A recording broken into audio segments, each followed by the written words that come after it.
So today's topic is about China being a responsible stakeholder in the international community. And after the panel, do you think U.S.-China relations? Well, there's so many things that came out of this. I mean, we had how many speakers? 6 or 7, and then 2 in the afternoon, so close to 10 speakers. And there may be 10 different points of view on this. It's interesting to evaluate how the basic strategy evolved, which frankly was, from our side, it was an economic decision. We're going to coexist with China because we can make some money. And I think that it's clear that we compromised many of our core senses of who we are as a people in this process. And we demand of ourselves and the rest of the world the rule of law, basic human rights that China has signed on to. And these things have to be fundamental in all of our relations with people. I think it's an interesting place we seem to be in now where Xi Jinping has consolidated power and he does function like a dictator now. So I think it's clear what's going on.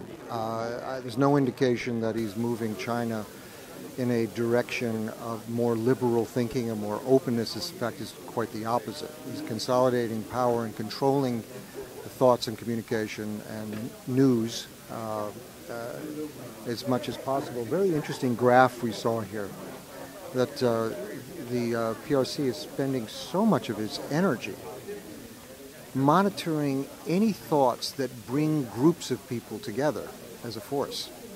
And it's not so much criticism of the government, but anything that brings a movement together, they're terrified of, and spending an enormous amount of money to block that. Do you think the U.S. government is paying enough attention to how Xi Jinping consolidates his own power in China? Well, I think we're starting to see, now this seems to be the collective wisdom now, is that it's not a consolidation of power to do the right thing. It's consolidation of power for the longevity of the Communist Party and the increased wealth of those elements, the elites within the party. We see now multi-million billionaires who are buying estates all over the world. Their resources are now outside of China.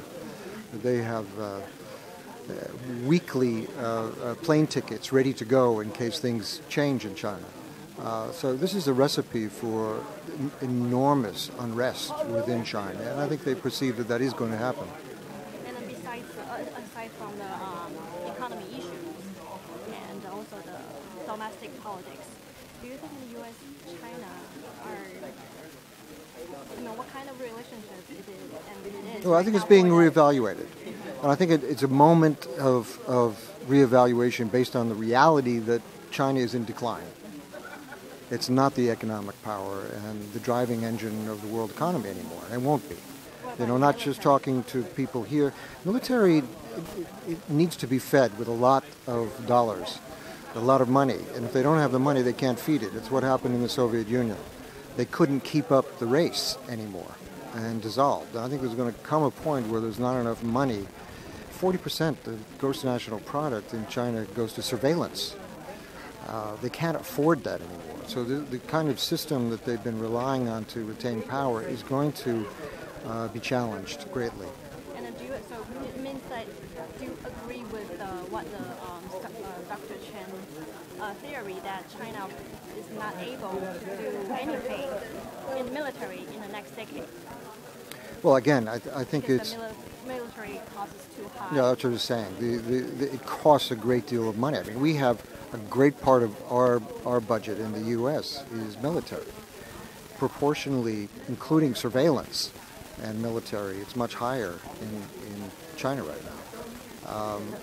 I think, as we've talked about, much of the security burden has been in all of Asia, and certainly Southeast Asia, has been paid by the U.S., and China has been a free rider on the security that's been provided by the U.S. Everything is in transition right now, and I think really the driver of that is the fact that clearly the Chinese economy is not just in a downturn now. This is going to go on for a long time.